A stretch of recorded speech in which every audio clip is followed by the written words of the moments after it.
7वां व्याख्यान हो रहा है। इस 7वें व्याख्यान माला के अंतर्गत पधारे हुए हमारे इलाहाबाद विश्वविद्यालय के प्रोफेसर योगेंद्र प्रताप सिंह, बहुत बड़ा नाम है। तो प्रयोजन मूल्य हिंदी में तो शब्द का बहुत काम है सर का। मैं ज़्यादा बात नहीं करूँगा, लेकिन एक बात जरूर कहना चाहूँगा कि भारत में अभी चयन समिति जो भी हो, अध्यापक की हो, चाहे कलेक्टर की हो, डिप्टी कलेक्टर की हो, तो सर हमेशा रहते हैं और अनेक कार्य करे गए। 50 से ज़्यादा शोध पत्र और 9 पुस्तकें, अनेक संस्थाओं में संपादक, प्रधानमंत्री है भारतीय हिंदी परिषद के, यानी ढेर सारी चीज़ों में सर बहुत आगे है और एक एकेडमिक व्यक्ति है। अभी तक हम लोगों ने कवियों को सुना, लेखकों को सुना, आज आप एक अध्यापक को सुनेंगे। तो सर हम हमारे हिंदी विभाग की ओर से, सरदार पटेल विश्वविद्यालय की ओर से और हमारे सभी अध्यापकों की ओर से, हमारे विद्यार्थियों की ओर से हम आपका तहे दिल से स्वागत करते हैं। और फिर से मैं यहाँ दोहराना चाहूँगा कि सर जो बात करने वाले हैं वो 2 मील की लाइन से मैं बात कर रहा हूँ। बात बोलेगी हम नहीं, भेद खोलेगी बात नहीं। अब सर ही बात बताएंगे कि क्या है। सर यहाँ आधे बच्चे पीएचडी के शोध छात्र हैं और आधे हमारे सेमिस्टर 2 और सेमिस्टर 4 के छात्र हैं। और अभी ही 6 दिन पहले ही ये दूसरा सत्र शुरू हुआ है। अगर ज़्यादा होते तो बैठने की जगह भी कम पड़ती, लेकिन कम है इसलिए आप बच्चे बैठ सके हैं। तो सर आपका स्वागत करता हूँ और हमारे सभी अध्यापक मित्रों, सुबह परमार जी, सीमा जी, अनिला जी, पार्वती गोसाई जी और जो भी संचालन करते हैं, रोज बदलते रहते हैं। और हमारे एक पीएचडी के जो ट्रस्टी सर, हमारे यहाँ जो पीएचडी के एक शोध छात्र ट्रस्टी है, अच्छा वो पीएचडी कर रहे हैं, गंभीर जी। तो आपका भी स्वागत है। तो आपका तहे दिल से स्वागत सर। आप अपने विचारों से वो करिए, हमारे बच्चों को प्रभावित करिए। और मुझे पूरा विश्वास है कि आप इतना बढ़िया बोलते हैं क्योंकि बच्चों ने आपके बारे में कई सारी चीजें बता के रखी है। धन्यवाद।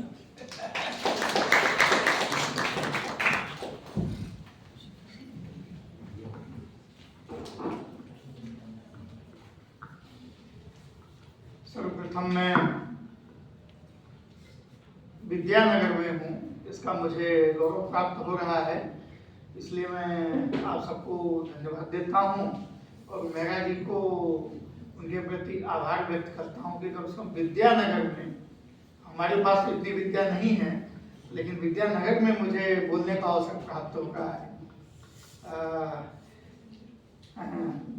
परमार जी, अनिला जी और सीमा जी और मैडम में पार्वती जी, देवेंद्र और इस सभागार में उपस्थित अध्येता, शोध अध्येता और छात्र बंधु,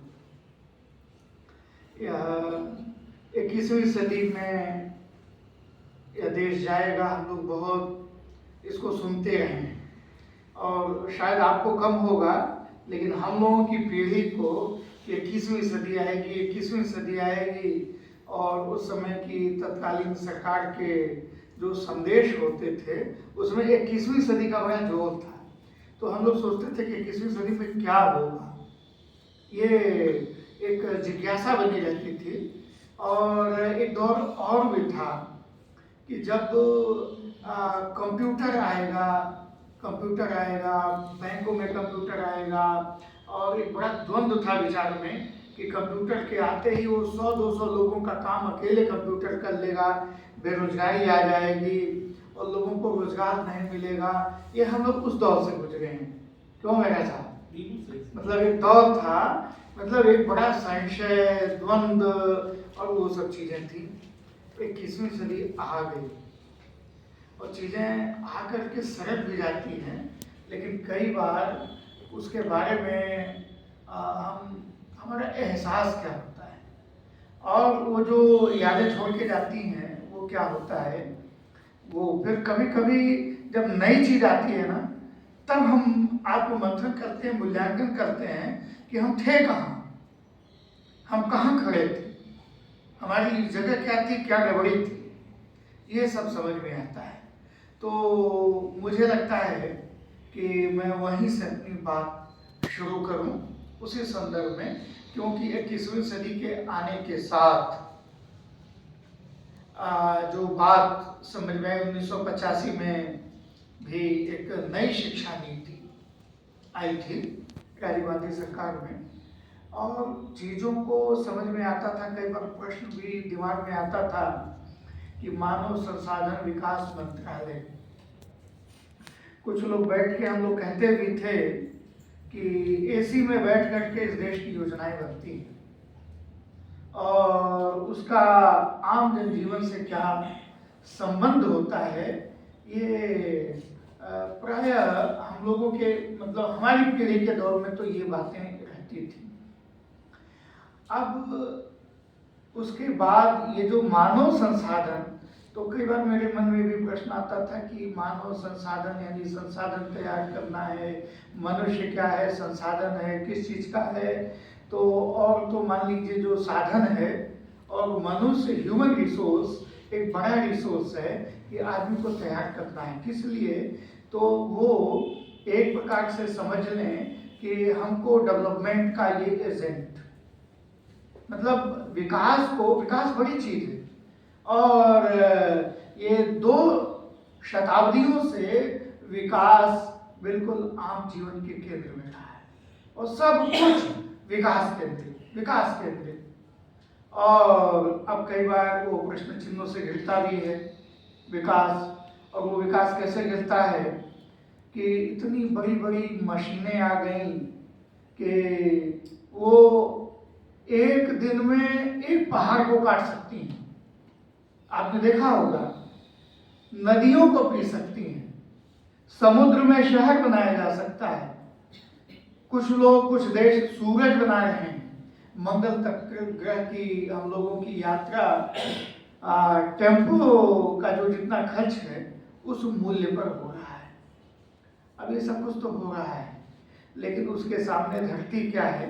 एक विज्ञापन मैं अभी कुछ दिन पहले देख रहा था, आपने भी देखा होगा, वो टाटा का विज्ञापन आता है कि वो ग्लोब टेबल से गिरता है, और गिरता है तो गिरते गिरते पैर से मारते मारते कहाँ मतलब कचरे के रूप में स्थिति होती है। अगर आपने देखा होगा तो मेरी बात को शायद आप समझ पाएंगे कि प्रकृति के साथ हमने क्या किया, हमारी जो अस्तित्व की समझ थी, सह अस्तित्व की समझ थी, वो हमारी कैसे कुंठित हुई।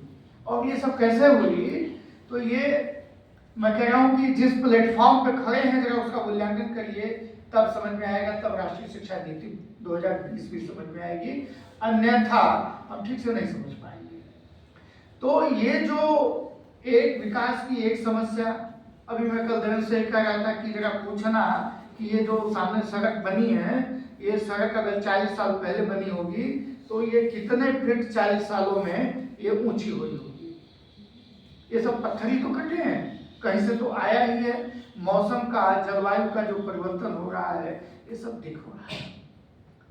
तब हमें, मैं कभी कभी सोचता हूँ तो एक बात याद आती है कि जब अंग्रेजों ने कहा कि हम आपके लिए डेवलपमेंट देंगे और हम आपको साधन देंगे, आपके मैं हित के लिए हूँ, ये सब बातें आपको पता है। मुंबई और थाने के बीच में रेल चली, फिर सड़क, सारी चीजें धीरे धीरे होती गई, तो अंततः डेवलपमेंट यानी विकास का शब्द भारतेंदु हरिश्चंद्र नहीं सुने होंगे, ऐसा तो नहीं लगता, मुझे लगता है कि जरूर सुने होंगे। लेकिन उन्होंने कविता क्या लिखी, निज भाषा उन्नति है सब उन्नति को मूल। अब आप समझिए कि निज भाषा उन्नति है, सब उन्नति को मूल, यानी विकास शब्द का प्रयोग नहीं किया, उन्होंने उन्नति शब्द का प्रयोग किया। और साधनों पे नहीं गए, उन दिनों अंग्रेजी पढ़ाई का चारों ओर ये था कि हमारे जो शासक थे, क्योंकि आप कार्यालयी जो भाषा है, राजभाषा है, आप देखें तो राजभाषा वही रही जो राज शासक की भाषा रही, वही राजभाषा रही। हाँ, सम्राट अशोक के समय भी आप ले लीजिए तो सम्राट अशोक की भाषा उस समय की राजभाषा।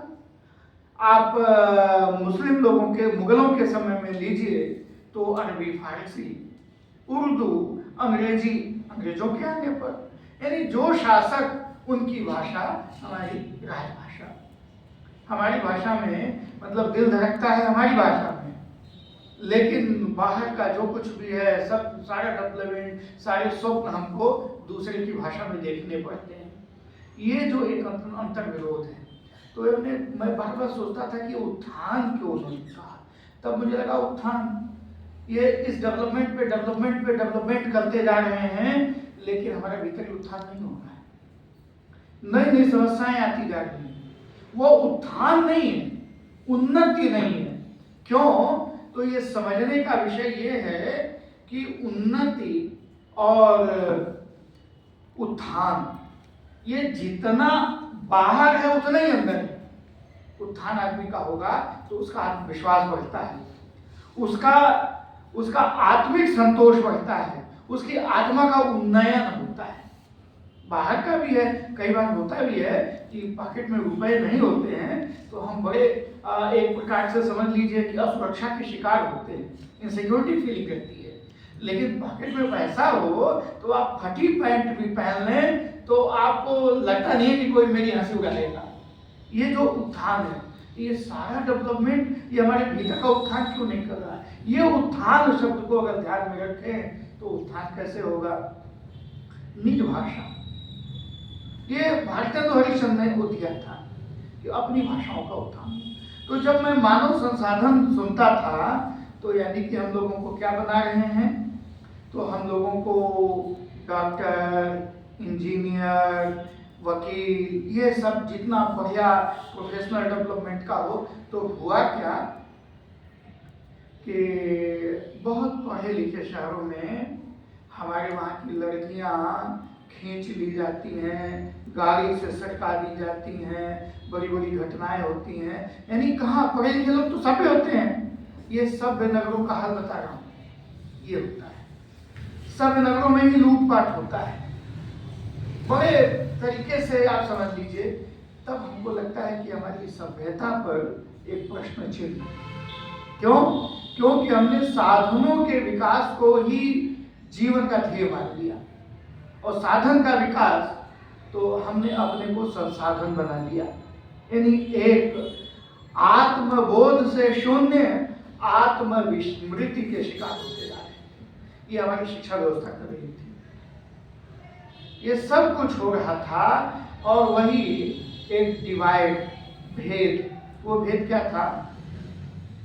शिक्षा पद्धति में अच्छा मतलब जो कर्णधार थे हमारे सरकारी स्कूलों के, उनके बच्चे कहाँ पढ़ेंगे? तो अंग्रेजी स्कूलों में पढ़ेंगे। जो कर्णधार थे हमारी शिक्षा व्यवस्था में, मंत्री जी, उनके बच्चे कहाँ पढ़ेंगे? तो विदेश में पढ़ेंगे। ठीक है, हमने एक, हमारे बच्चे कहाँ पढ़ेंगे? इस देश के बच्चे कहाँ पढ़ेंगे? नौनिहाल कहाँ पढ़ेंगे? तो प्राइमरी स्कूल में पढ़ेंगे, यहाँ की जो भाषाओं के स्कूल में पढ़ेंगे। ये एक डिवाइड, भेद, बहुत समाज में गहरी खाई, तो जिसको आप एक लैंग्वेज डिवाइड कह सकते हैं, एक भाषा भेद कह सकते हैं। इसके जबरदस्त शिकार, यानी अंग्रेजी में गाली दें तो बहुत अच्छा, उसका बड़ा प्रभावपूर्ण वो होता है। ये हमारे मस्तिष्क में, और इतने नहीं हुआ, आप नई पीढ़ी के बच्चों से कहो बेटा गिनती सुनाओ तो 1 to 100 सुनाएगा।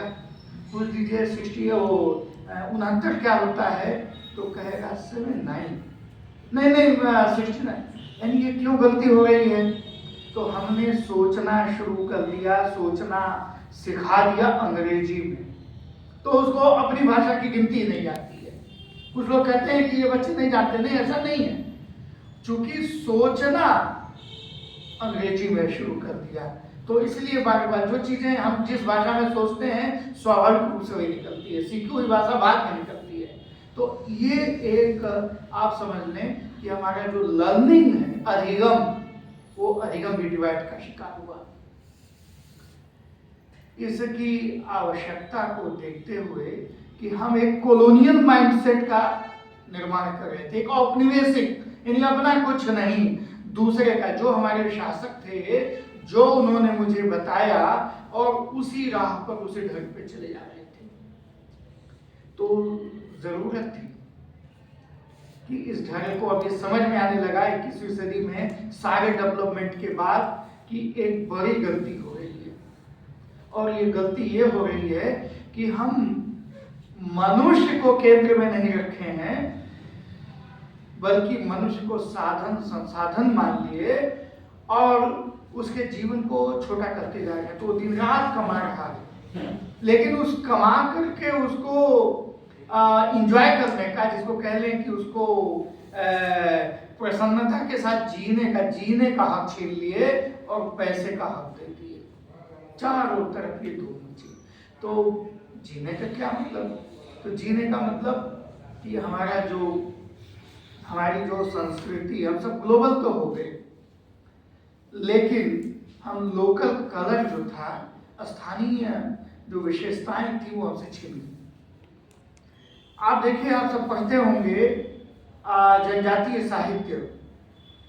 जनजातीय साहित्य का अंतर्विरोध है ये। जनजातियां हमारे वहाँ अरण्यवासी थे, और उन अरण्यवासी लोगों के साथ ये था कि उनका जीवन वही है, इसलिए अरण्य के साथ बड़ा ही सह-अस्तित्व के संबंध के साथ उनका जीवन निर्वाह होता था। यानी पेड़ पौधे जल वो कुछ बर्बाद नहीं करते थे, उसी जीवन चलता था। हमने क्या किया भाई, अब उनके जानवर भी उनके मित्र। आप सोचिए कि आप शहर में अपने कमरे में बिना मच्छर की अगरबत्ती के नहीं रह सकते, और मच्छर वाली अगरबत्ती, मच्छर वाला वो जो डिवाइस है, अगर आप नहीं लगाएंगे तो आपको मलेरिया हो जाएगा। कल्पना करिए, उनको तो मलेरिया नहीं हुआ, वहाँ वाले मच्छर तो बड़े बड़े मोटे मोटे वाले। क्यों? क्योंकि उन लोगों ने उस पर जीतना सीख लिया। प्रकृति को, उसको नष्ट करके विजित होना नहीं, उसके सहअस्तित्व के साथ विजित होना। ये मनोभूमिका जो निर्मित हुई, तो अब वो क्या हुआ, उनको भी हमने डेवलपमेंट का एक स्वप्न दिखाया। अब वो चारों तरफ से जनजातीय साहित्य की चर्चा हो रही है, और बहुत मतलब जबरदस्त द्वंद्व है कि वो अगर इधर आते हैं तो वो छूट रहा है, और उधर जाते हैं तो ये छूट रहा है। ये चूंकि आपको समझ में आया इसलिए मैंने एग्जाम्पल दिया। तो ऐसे ही हमारे वहाँ यह देश पूरी दुनिया में अद्भुत है। 1991 की जनगणना हुई तो उनमें भाषाओं के बारे में पूछा गया। जैसे इधर अभी जातिगत जनगणना के बारे में हो रहा है कि हम जातियों को पूछें, तो वैसे 1991 की जनगणना में पूछा गया, आप अपनी भाषा बताइए। उस समय लोगों ने जो भाषाओं की संख्या देखी तो 1652 भाषाएं। 1991 में, बहुत पुरानी बात नहीं कर रहा हूं, 1991 में 1652 भाषाएं, यानी ये भाषा अस्मिता है, हम सभी जानते हैं। यानी इतनी अस्मिताएं, और ये सांस्कृतिक अस्मिताएं, ये उस पहचान के साथ लोग जीते हैं, ये उनका अपनत्व है, ये उनकी अपनी विशेषता है। और इन विशेषताओं के साथ जीने वाले क्या है कि आप समझिए कि जिस देश में इतनी भाषाएं, मैंडरीन सर्वाधिक बोले जाने वाली भाषा, लेकिन इतना वैविध्य उनके वहां भी नहीं है। आपको जानकर के आश्चर्य होगा कि ये दुनिया की जो सबसे ज्यादा बोली जाने वाली प्रमुख भाषाएं हैं, उसमें 1 से 15 में से 5 भारतीय भाषाएं हैं। 5 भारत की भाषाएं। आपके वहां की जो नियंत्रित भाषा, आपके वहां की जो जन्मी भाषा उर्दू पाकिस्तान की राष्ट्रभाषा है, और आपकी अपनी भाषा राष्ट्रभाषा नहीं है। ये कितना दुर्भाग्यपूर्ण। तो क्यों? क्योंकि हमने उसको अपनी अस्मिता नहीं माना। हिंदी या कोई भारत की भाषा, उसको हमने अपनी अस्मिता से संबंध विच्छेद कर दिया। एक बहुत बड़ा ये जो इल्यूजन, एक भ्रम कि हमने अपनी भाषा को अपनी अस्मिता से संबंध विच्छेद कर दिया और मान लिया कि हमारे उत्थान के लिए अंग्रेजी अनिवार्य है। तो ये जो औपनिवेशिक दबाव, औपनिवेशिक मानसिकता हमारे समक्ष थी और मनुष्य को उसके जीवन को केंद्र में रखने की बजाय मनुष्य को साधन केंद्रित कर दिया, ये एक बड़ा दोष था। इस प्लेटफॉर्म पे आपके समझ में आने लगा। तो एक राष्ट्रीय शिक्षा नीति की जो नई व्यवस्था रखी गई, सबसे सुझाव आमंत्रित किए गए, पूरे देश से सुझाव आमंत्रित हुआ। सब लोगों ने, आप सबके लिए भी छूट थी, बहुत लोगों ने लिखा कि क्या होनी चाहिए। तो ये सबके सुझाव के बाद जो अंतिम रूप से नई शिक्षा नीति नहीं, ये समझा गया कि राष्ट्रीय शिक्षा नीति, इसका नाम रखा गया। इसका नाम नई शिक्षा नीति नहीं, नया है इसलिए हम लोग नई शिक्षा नीति कहते हैं। यानी संदर्भ राष्ट्रीय, ये राष्ट्रीय संदर्भ, राष्ट्रीय शिक्षा नीति, ये इसका नाम रखा गया। शिक्षा विभाग, ये जो मानव संसाधन विकास मंत्रालय से हटा करके शिक्षा विभाग रखा गया। अब देखिए कितना दुर्भाग्यपूर्ण है कि द्रोणाचार्य के 5 शिष्य, अरे वो थे ना पांडव, 5 पांडव, अब वो पांचों 5 विधा के, हम में से किसी का अंगूठा 2 का 1 नहीं है, लेकिन यहाँ जितने बैठे हैं सबका प्रश्न एक ही है, 5 प्रश्न, और उसी से सब MA BA करते हुए आगे चल जा रहे हैं। ये दुर्भाग्यपूर्ण नहीं तो है कि मैं धर्मपाल को पढ़ रहा था। धर्मपाल का संबंध यही गुजरात से है, आप बड़े गांधीवादी चिंतक थे। उन्होंने लिखा है द ब्यूटीफुल ट्री, उसको आप पढ़िएगा। 29 वर्ष उन्होंने लंदन में रह करके और वहां अंग्रेजों के दस्तावेज में जो जानकारियां उपलब्ध हैं भारत के बारे में, उसका अध्ययन किया और किताब लिखा द ब्यूटीफुल ट्री, भारत की शिक्षा व्यवस्था के बारे में। क्योंकि महात्मा गांधी गांधीवादी चिंतक थे, महात्मा गांधी आपके वहां के थे, वो शिक्षा व्यवस्था को एक ब्यूटीफुल ट्री की तरह कहते थे कि ये ब्यूटीफुल ट्री है। उससे प्रेरित होकर के आपको जान करके आश्चर्य होगा, आप जरूर पढ़िएगा। बहुत छोटा सा ड्राफ्ट है, उनके 29 वर्षों का, वो ड्राफ्ट नहीं है, मतलब वो रिपोर्ट है। वो उनके 29 वर्ष लंदन में रह करके वहाँ के कोषागार या जो कुछ भी थे, लाइब्रेरी, सब जगह से उन्होंने वो निकाल करके एक डॉक्यूमेंटेड है वो कि भारत की शिक्षा व्यवस्था क्या थी। कई बार हम समझ नहीं पाते। मैं बैकग्राउंड में इसीलिए बैकग्राउंड को रख रहा हूँ कि आपको बिल्कुल क्रिस्टल क्लियर हो जाएगा। नहीं तो आपको लगेगा कि नई सरकार आई, नई पॉलिसी रख दी, तो हर सरकार नई नई पॉलिसी बनाती है, चलती आती। आप उसको समझिएगा कि चेंज कहाँ है। तो अभी मैंने आपको बताई बात के उत्थान वाली, विकास और उत्थान, ये दोनों का जो संदर्भ है अलग समझिए। तो उस समय की शिक्षा व्यवस्था के बारे में उन्होंने बताया कि प्रत्येक गांव में विद्यालय थे, प्रत्येक गांव में। ये अंग्रेजों के जो वो डॉक्यूमेंटेशन है, जो सर्वे है, उसके आधार पर सबके लिए शिक्षा थी और जाति आधारित शिक्षा नहीं थी। जाति तो जैसे जैसे हम सभ्य हो रहे हैं वैसे वैसे हमारी जाति के प्रति सोच बड़ी दृढ़ हो रही है। पहले वो ये सब क्या था क्या नहीं था, लेकिन ये जो बीच का कालखंड है वो बहुत ही काला है और वो हमारे मस्तिष्क में और बैठता जा रहा है। ये हमारी शिक्षा व्यवस्था ने काम किया है। क्यों? तो आप वो देखिए कि वो व्यवस्था शिक्षा का, प्रत्येक गांव में शिक्षा, और परीक्षा की ऐसी प्रणाली नहीं थी, लेकिन जिसकी जो संभावना थी उन संभावनाओं का विकास। शिक्षा का उद्देश्य ही है कि विद्यार्थी की अंतर्निहित संभावनाओं का विकास ही शिक्षा का उद्देश्य है। लेकिन क्या कर पाता है ना, हमने जो संसाधन वादी चिंतन रखा तो उसको लगा कि हर आदमी को इंजीनियर बनाना, हर आदमी को डॉक्टर बनाना, हर आदमी को, यानी एक उसको टाइप करेक्टर बनाना। शेखर जी पढ़िए तो आपको समझ में आएगा कि कैसे हमको टाइप करेक्टर नहीं बनना है, अपनी मौलिकता के साथ जीना है। ये हमारी शिक्षा है। तो पहली बार राष्ट्रीय शिक्षा नीति में ये सारे संदर्भों को लिया और कहा कि जिस देश में, जैसे मैंने कहा कि भाषा एक बड़ा संसाधन है और भाषा की दृष्टि से हम इतने समृद्ध हैं कि दुनिया में कहीं इतनी समृद्धि नहीं है।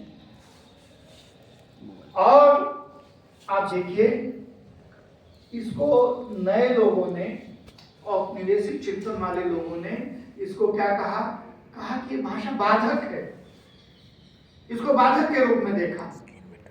हमको तो नहीं दिखाई देता है। हमारे वहां चारों धाम की यात्रा करने वाले अपने साथ क्या ट्रांसलेटर लेके गए, अनुवादक लेकर के गए, सब जगह घूम के आए, कहीं कोई असुविधा हुई। मैंने कहीं किसी के आख्यान में, किसी के अपने आत्मकथा में कहीं नहीं पढ़ा कि भाषा बाधक रही। जितने संत सन्यासी हुए सब देश में विचरण करते थे। भाषाओं का वैविध्य इस देश में, इस देश के विकास में कभी बाधक नहीं हुआ। जैसे हम लोग आपस में बात करते हैं वैसे भाषाएं भी आपस में संवाद करती हैं। दुनिया की कोई भाषा शुद्ध नहीं है जो एक कहते कि मैंने किसी का शब्द नहीं लिया। मैंने अपने टकसाल में अपनी भाषा को बढ़ाया। कोई भाषा नहीं है दुनिया की। भारत की भाषाएं जब बात करती थी वैसे ही जैसे कोई व्यक्ति ये कह दे कि मेरा दूसरे के बिना काम नहीं चलेगा, ये असंभव है। तो जैसे व्यक्तियों में संवाद होता है वैसे भाषाओं में भी संवाद होता है। इस बात की समझ न होने के कारण, और लोक भाषा क्या है, लोक भाषा में सर्वाधिक संवाद होता है। इसलिए आप हिंदी का अगर अध्ययन करें तो आप देखिए आदिकाल के साहित्य में कितने भाषा के वैविध्य हैं। मध्यकाल भक्ति युग में देखिए वो भाषा का स्वरूप। आप आधुनिक काल में आइए, देखिए भाषा का परिवर्तन। मतलब अगर हमको लगता है कि तुलसीदास भी जो है आदिकाल में जन्मे होते तो उनको पहले आदिकाल की भाषा सीखनी पड़ती। अब पढ़ी ही पढ़ी। उन्होंने किसी समय ब्रज, किसी समय अवधी, किसी समय कौरवी, किसी समय कन्नौजी, ये सब भाषाएं संवाद कर रही हैं। किसी समय किसी भाषा का महत्व हो रहा है, किसी समय किसी भाषा का महत्व हो रहा है। इस नाते हो रहा है, इसे कभी ये बाधक नहीं है। ये समझने का विषय है। इस बात को समझते हुए राष्ट्रीय शिक्षा नीति 2020 में मातृभाषा में, क्योंकि दो चीजों को समझिए, दो बड़े महत्वपूर्ण पक्ष है। एक है अधिगम और दूसरा है संस्कृति। इसको बचाने का काम है। अधिगम और संस्कृति, लर्निंग के लिए कौन सी भाषा उपयुक्त है? तो क्या किया कि कक्षा 3 से ही वो क्लास बच्चा जैसे जाए तो ABCD पढ़ाना घर में ही, स्कूल तो बाद में जाए, पहले ABCD घर में पढ़ा दो। चाम्स्की का नाम आप सबने सुना होगा। चाम्स्की ने एक यूनिवर्सल लैंग्वेज की बात कही है और उसने कहा कि बच्चा किसी भी धर्म का हो, किसी भी जाति का हो, कहीं का भी हो, उसके माँ बाप उसको 1 से 3 साल के बीच में किसी भाषाभाषी क्षेत्र में छोड़ दीजिए, वहां की भाषा सीख लेता है। यानी कि उसकी अपनी एक समझ है और वही अंतिम होता है। वही उसका एक कह लें कि जिसको कह लें आदिम कह लें, उसका अपना है। तो इसका मतलब क्या है कि समस्त भाषाएं, यूनेस्को ने भी कहा है कि बहुत सारी भाषाएं मर रही हैं। भाषाओं का मरना संस्कृति का मरना है, किसी विशिष्ट संस्कृति का मरना है। और संस्कृति आप सभी जानते हैं कि संस्कृति क्या है, तो वो कल्चर, कल्टीवेशन आप सभी जानते हैं, खेती है। ये भी भाषा भी जो है एक प्रकार से खेती, यानी कि जैसे ऑर्गेनाइज्ड, एक व्यवस्थित कृति है। संस्कृति, सुसंस्कृति, एक सुंदर व्यवस्था, और इसमें सबका योगदान होता है, सामाजिक है। अगर ऐसे न समझे तो मैं आपको एक घटना से उदाहरण देता हूँ। आज 1960 के आसपास प्रतापगढ़ जिले का आप लोगों ने नाम सुना होगा, उत्तर प्रदेश में है। एक जंगल, वहाँ पर एक जंगल थे जहाँ अमिताभ बच्चन जहाँ के थे। प्रतापगढ़ के जंगल में किसी गांव के लोगों ने देखा कि भेड़ियों का एक झुंड है और उसमें एक बच्चा आदमी का चल रहा उसी तरह से। ये बात बहुत तेजी से फैल गई और लोगों ने पूरे कई गांव में शोर करके जंगल को घेर लिया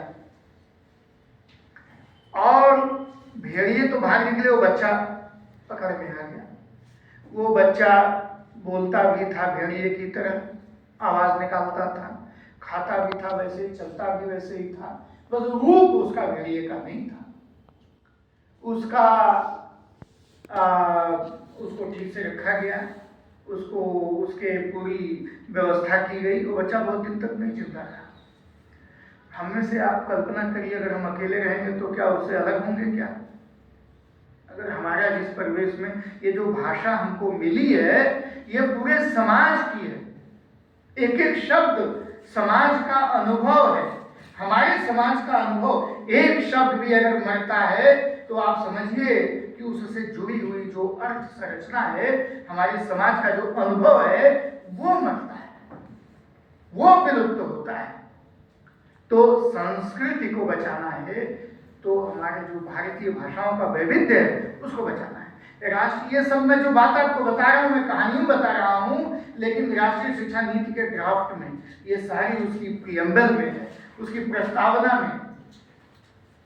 तो वो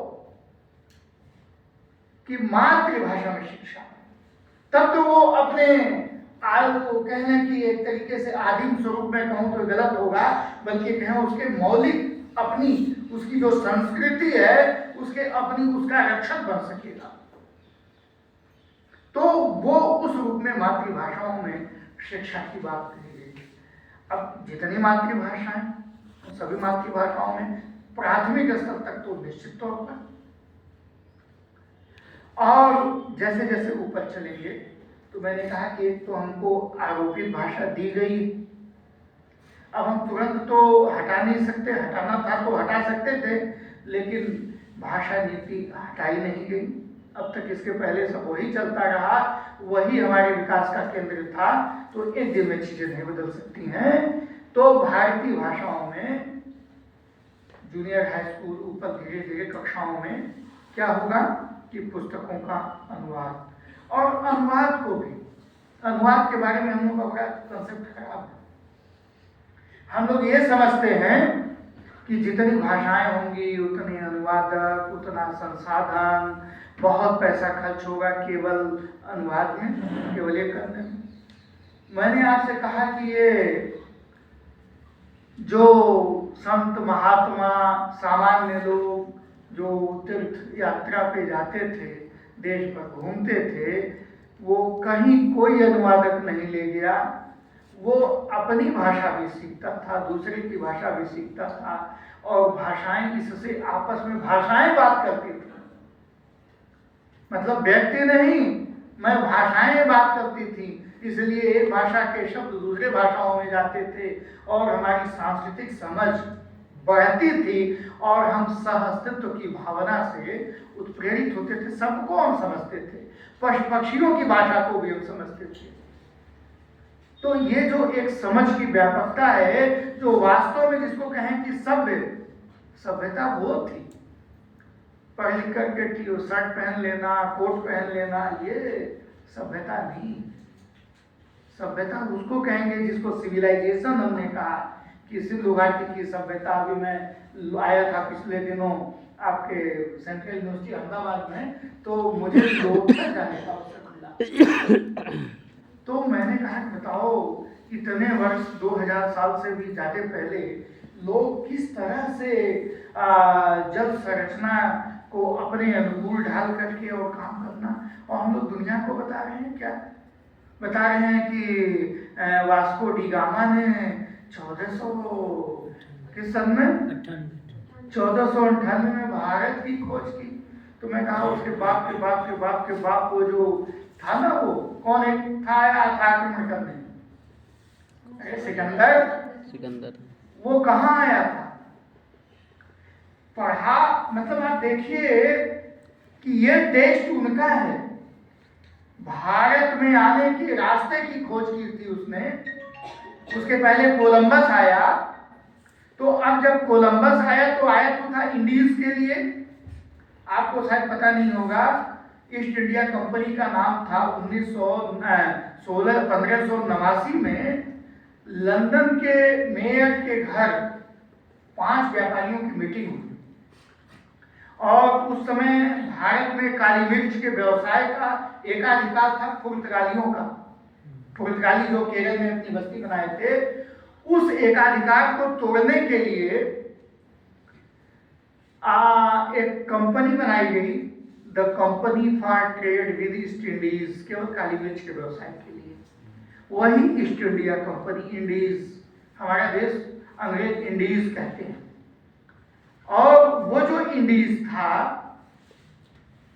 तो वो जो इंडीज था, आप समझ लीजिए कि ये इंडिया, तो उसी इंडीज की खोज में कोलंबस भी आया था और आना यही था, लेकिन वो पूरब की बजाय पश्चिम चला गया और पहुंच गया। तो कहा ये तो हम आ गए यहाँ, लेकिन थोड़े दिन बाद भारत में जैसा काली मिर्च और जो जो चीजें सुने थे, जो सुनते थे, वो तो यहाँ है ही नहीं। तब उसको गलती हुआ कि हम तो इसकी वजह वेस्ट आ गए, that is called West Indies, जिसको उसने इंडियंस कहा था, they are known as Red Indians. भाई अमेरिका में इंडियंस कहाँ आ जाएंगे रेड इंडियंस? इंडीज वहां कहाँ से आ जाएगा? उस गलती को का एहसास किया, उसका करेक्शन किया दूसरे मार्ग खोजने वाले ने, वास्को डी गामा ने, और कहा हमने भारत की खोज कर ली। हमारे महाविद्यालय में क्या पढ़ाया जाता है? वही टेक्स्ट कि वास्को डी गामा ने भारत की खोज की।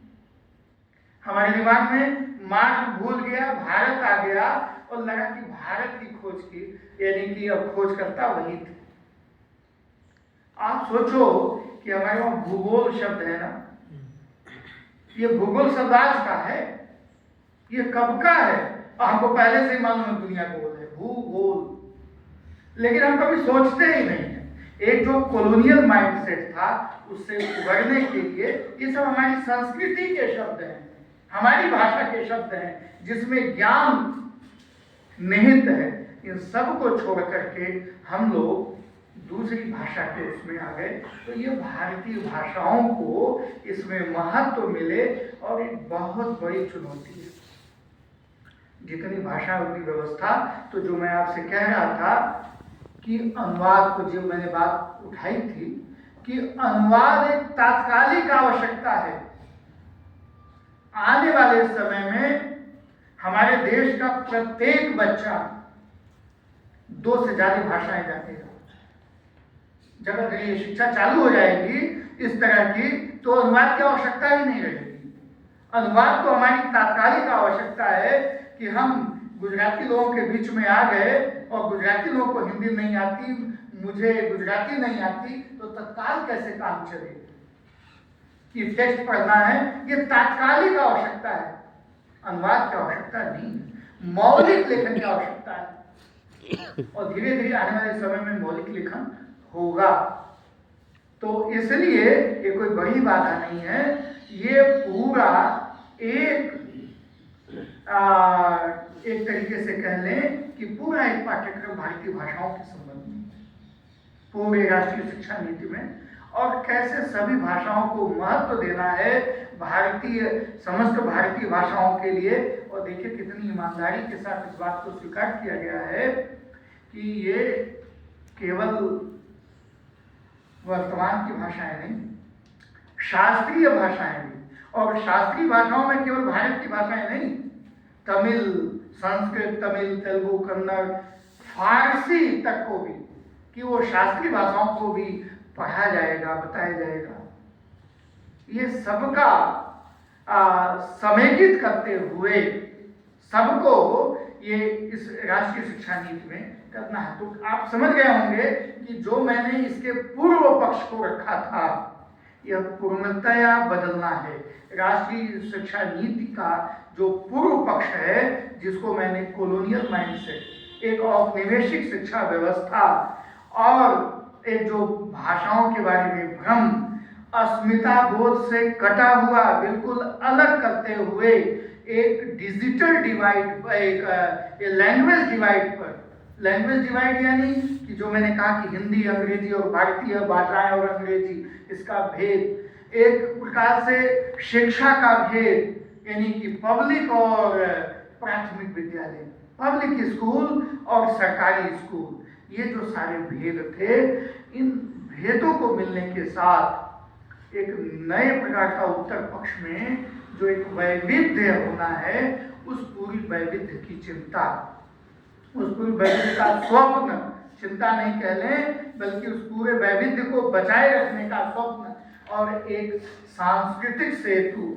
और जितने हमारे नागरिक होंगे वे सब वास्तव में सभ्यता के संवाहक होंगे। तब कम से कम ये रहेगा कि हमारे जो एक एक शब्द हैं वो अर्थ नहीं खोएंगे। किसी भाषा का कोई शब्द वो अपना अर्थ नहीं खोएगा, वो उसकी अपनी लोकेलिटी। और तब जब बात आएगी वोकल फॉर लोकल, उसकी जरूरत है, तब हम दृष्टि से वैश्विक होंगे, दृष्टि से ग्लोबल होंगे और व्यवहारों में लोकल होंगे। क्योंकि कई बार हमारे विद्यार्थी समझ नहीं पाते कि हमको भाषा व्यवहार कैसा करना चाहिए।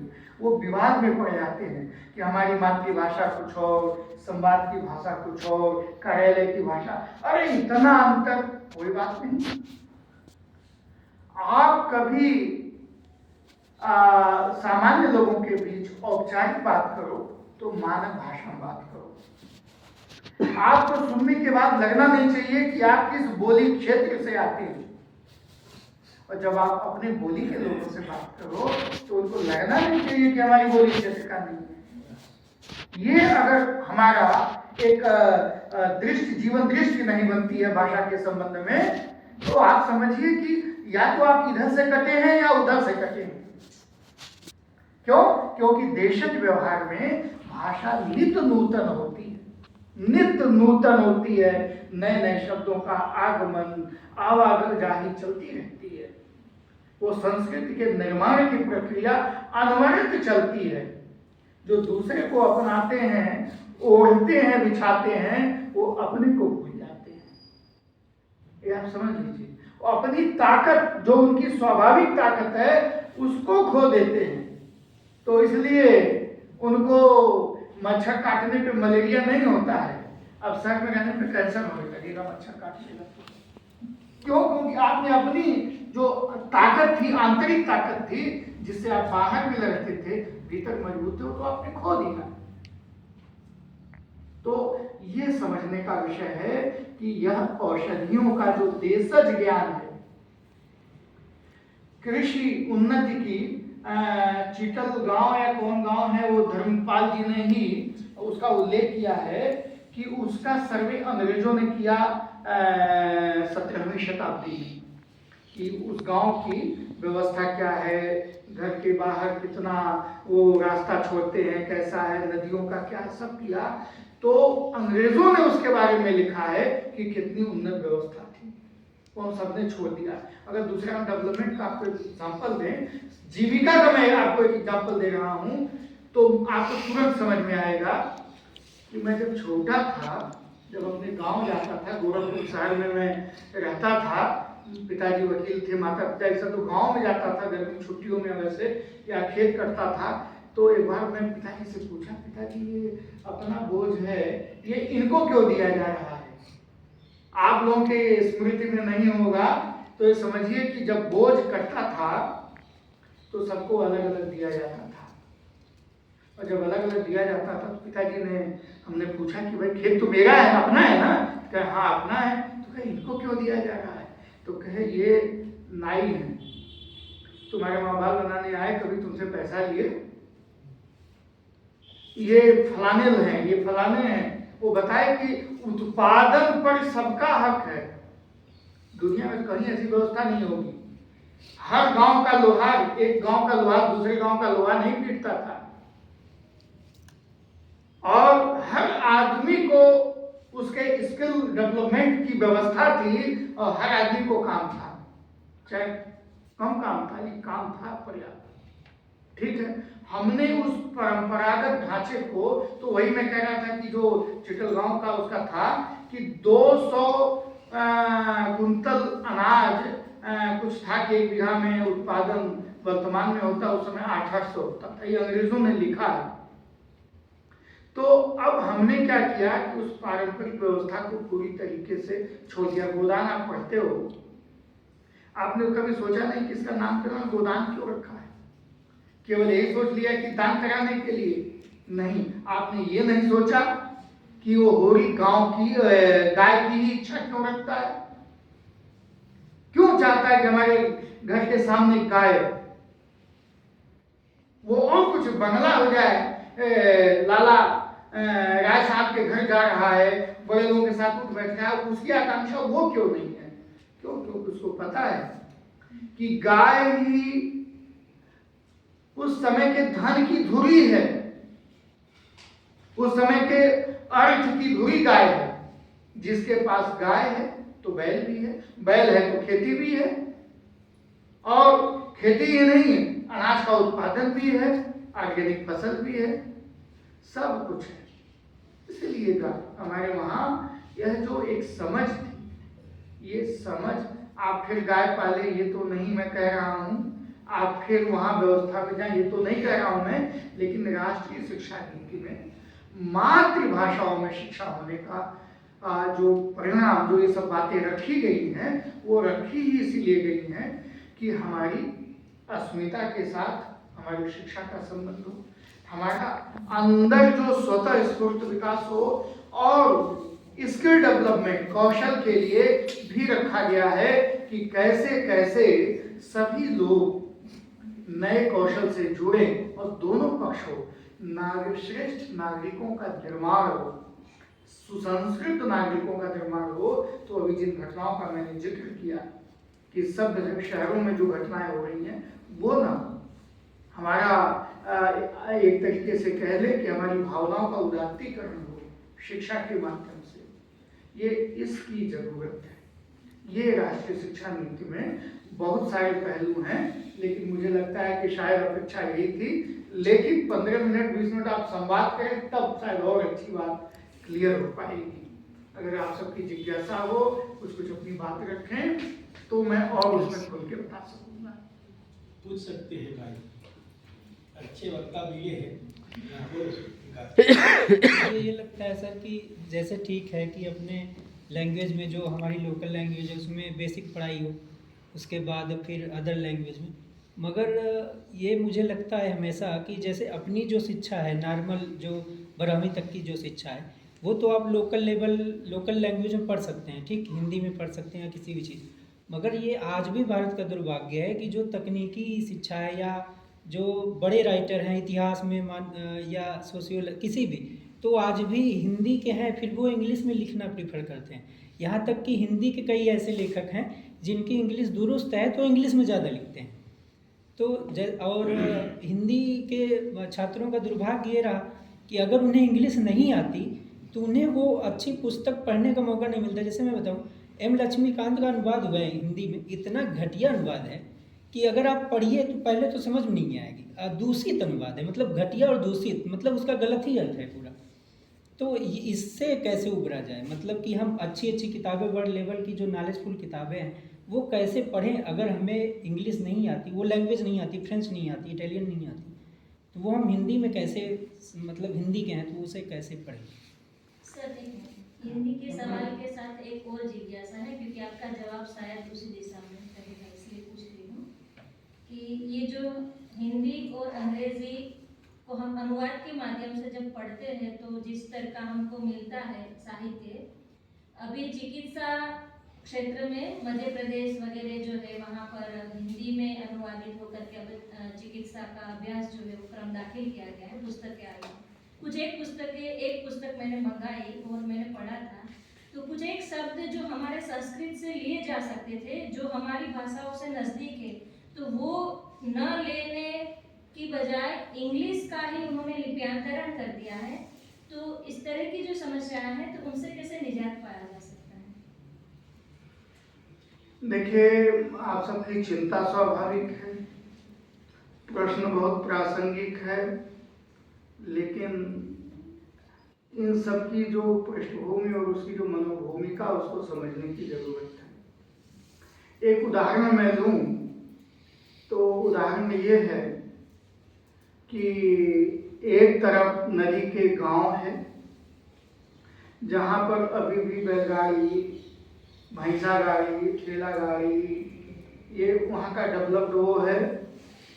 आप समझिएगा, वहाँ के व्यवहार चाल चलन बिल्कुल अलग ढंग का है और दूसरी तरफ बिल्कुल अलग ढंग का है। उस पर आप पुल बनाएंगे तो बताओ किसके अनुकूल बनाओगे? ये जो अनुवाद है पुल है, आप कहोगे हम तो उस पुल के उस तरफ जा रहे हैं तो ऐसा दिख ही नहीं रहा है, ऐसा दिख ही नहीं रहा है। ये भाषा को मैंने कहा कि ये अस्मिता सांस्कृतिक संदर्भ से जुड़ा हुआ होता है, उसको आप बिल्कुल अलग करके नहीं देख सकते। अपनी दृष्टि बड़ी साफ रखनी होगी। जो जब भाषाएं आपस में संवाद नहीं करेंगी, बीच में अनुवाद आ जाएगा, यही कठिनाई होगी। लेकिन अगर उन्हीं दो गांव के बीच में पुल की नहीं ऐसा सामान्य आवाजाही हो तो आप देखिए धीरे धीरे सब मिल जाता है, सब एक दूसरे को समझने लगते हैं। तो ऐसे ही समझिए आप कि यदि भाषाओं के अंग्रेजी और हिंदी का संवाद अगर होगा तो उनके शब्द इधर आएंगे, स्टेशन आएगा ही आएगा, स्कूल कॉलेज आएंगे ही आएंगे। हिंदी में ही गया है, ऐसा तो नहीं हिंदी में शब्द नहीं है, तो तब तो सबको समझ में आ जाएगा। रिक्शा वाला भी कहता साहब कहाँ जाएगा? यूनिवर्सिटी जाना है तो यूनिवर्सिटी पहुंचा देगा, और कभी विश्वविद्यालय जाना तो नहीं पहुंचा पाता है। तो ये जितना भाषाओं के मध्य संवाद होगा आपकी भाषा भी बढ़ेगी। और अनुवाद हमारा कोई समझिए समाधान नहीं है, तात्कालिक समाधान है। और तात्कालिक कुछ भी करिए तो वो ऐसे ही होता है, दिक्कत ही होती है उसकी तात्कालिकता में। क्यों कि अंग्रेजी में, चलिए जरा आप साली का वो शब्द बताइए, साली को अंग्रेजी में क्या कहेंगे? एक अंग्रेज को समझाना है कि ये हमारी साली, समझा? कजिन में तो खिचड़ी बनेगी, सिस्टर इन लॉ में भी खिचड़ी बनेगी। नहीं समझा सकते। वाइफ सिस्टर्स बोल सकते हैं, मगर उतना अच्छा वो अभिव्यंजना नहीं देगा उस शब्द का जितना कि अभिव्यंजना नहीं, सही अर्थ नहीं देगा। अभिव्यंजना तो दूर है, सही अर्थ नहीं देगा। तो क्यों? ये जो कल्चरल कॉन्टेक्स्ट है, सांस्कृतिक संदर्भ बिल्कुल भिन्न है। हाँ, अभी क्या है कि हमारे वहाँ देवर भाभी के बीच जो हंसी मजाक ठिठोली होती है वो तो उनकी सभ्यता के आगमन में निभाया जाएगा। क्यों? हमारे वहाँ सिंदूर का जो महत्व है, एक लड़के ने हमको फोन किया कि सर कफन की हिंदी क्या होगी। हमने कहा कफन की हिंदी जानना चाहते हो? तो अब किसी ने कहा कि शववस्त्र होगा और अलग अलग सब बताए। तो हमने कहा देखो, समझने की कोशिश करो,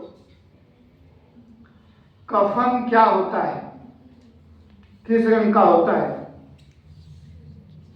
सफेद होता है ना, कफन का मतलब ही सफेद होता है। लेकिन ये कफन एक प्रकार से मुगल सभ्यता में एक पूर्ण संस्कार है। मृत होने पर कफन उड़ाना और ठीक है धरती में गाड़ना, यही तो होता है। हमारे वहाँ सधवा के लिए अलग रंग, सन्यासी के लिए अलग रंग, विधवा के लिए अलग रंग। किसी को पंचनामी नहीं उड़ाई जाती है क्या मरने पर? कफन का कैसे अनुवाद करोगे? क्यों? कफन का हिंदी शब्द बता दो तो मैं बताऊं क्यों? क्योंकि हमारे वहाँ अंतिम संस्कार की पूरी प्रक्रिया में ये एक अपने आप में अलग इसका अस्तित्व ही नहीं। सधवा स्त्री जाती है तो चूड़ी के साथ उसकी मतलब बिल्कुल आप समझिए कौन सा किसी भी उसका होता है रामनामी दुपट्टा किसी को उड़ाया जाता है, किसी को पीला वस्त्र उड़ाया जाता है। अब कैसे करोगे अनुवाद भाई? हमारी अपनी संस्कृति में उसका वो है कि भाई ले आओ कपड़ा ले आओ, तो जिसको जो जा रहा है उसको रामनामी ले आओ, जिसको जाओ और कपड़े मतलब तो सफेद लाओ। कैसे करोगे अनुवाद? तो निश्चित तौर पर ट्रांसलेशन नहीं, वहाँ ट्रांसलिटरेशन ही चलेगा, वहाँ लिप्यांतर नहीं चलेगा। और फिर उसके बारे में अतिरिक्त भाष्य की पूर्वापेक्षा है, मतलब उसको बताया जाए कि ये क्या है। ठीक है। हमारे वहाँ विवाह में अपने देश की संस्कृति इतनी अभूतपूर्व है कि बहुत चीजें शास्त्रीय हैं और बहुत चीजें लौकिक हैं, लोक की हैं। आप चले जाइए, शपथ जो कहते हैं ना, वो लेते हैं वो कस्में खाते हैं ना, और विवाह के समय में फेरे लेते हैं, ये शास्त्रीय है। लेकिन द्वाराचार से लेकर के सुबह के विदाई तक अलग अलग क्षेत्रों में लोकापचार है, सब अलग अलग है। हमारे वहाँ ऐसा होता है, हमारे वहाँ मामा इमली घुटाते हैं, किसी के वहाँ कुछ होता है, किसी के वहाँ दाना, ये क्या लोकापचार है। ये वहाँ की लोक संस्कृति में कैसे उसकी जड़ बड़ी गहरी जड़ी हुई है। जब हमारे वहाँ ये अंतरित नहीं हो सकता तो हम दूसरे का अंग्रेजी का यहाँ कैसे अंतरित कर देंगे भाई? अब करेंगे तो ऐसे ही होगा कि हमारे वहाँ तो गर्मी है, आपके वहाँ 5 बार नहा लेंगे, उनके वहाँ तो 6 महीने सूरज ही नहीं निकलता है, तो वो तो सनबाथ लेंगे। आपके वहाँ आते हैं सन पा जाते हैं, हाँ ठीक, सनबाथ लेते हैं, तो हम लोग समझते हैं कि वो उनकी आवश्यकता है, आपकी आवश्यकता नहीं है। जो रेगिस्तान वाले हैं उनको नहाने की उतनी वो समस्याएं नहीं है, तो क्या वो इत्र का प्रयोग करते हैं। आप तो ऐसे 3 बार नहा लेते हो, अगर वो अवसर लगे तो आपको इत्र की क्या जरूरत है। तो ये सब सांस्कृतिक संदर्भ को समझना और उसके अनुसार अनुवाद करना, अनुवाद पर निर्भरता कम रखना, अपनी उस भाषा की मौलिकता में अभिव्यक्ति करना, यही उसका समाधान है। ठीक है, शायद मैं अपने प्रश्न का उत्तर दे पाया हूँ आपको। ठीक ठीक है, बहुत बढ़िया। डायरेक्ट है सर। रजनीश मेहरा जी को बहुत बहुत आभार कि आप लोगों से संवाद का अवसर प्राप्त हुआ। बहुत ही महत्वपूर्ण एवं सार गर्भित व्याख्यान। सर 31 के बाद तो हम लोगों को वहाँ भोजन करना होता है और 2:15 को आपका व्याख्यान वहाँ है, और वहाँ भी मतलब कि हमारे अध्यापक मित्रों राह देख रहे हैं। लेकिन मुझे ऐसा लगता है कि सुनते जाए, क्योंकि इतना बहुत अच्छा व्याख्यान था। और राष्ट्रीय शिक्षा नीति हम लोगों के लिए भी, हम लोग भी टेंशन में कि क्या क्या होगा क्या नहीं होगा, लेकिन कई सवालों का उत्तर हमें मिला है। तो मैं तहे दिल से सर आपका सरदार यूनिवर्सिटी की ओर से और हमारे विभाग की ओर से आपका आभार प्रकट करता हूं कि आपने तुरंत बात मानी और अपने व्याख्यान के लिए हाथ करके, तो सर को तालियों से आप। मुझे ऐसा लगता है कि अगर कुलपति महोदय से भी मैं बात करूंगा कि अगर राष्ट्रीय शिक्षा नीति पर बात करनी है तो मैं आपका नाम बिल्कुल वहाँ दूंगा, तो आपको पूरे मतलब यूनिवर्सिटी में आपको संबोधन करने का मैं मौका जरूर दिलवाऊंगा, क्योंकि जरूरी है।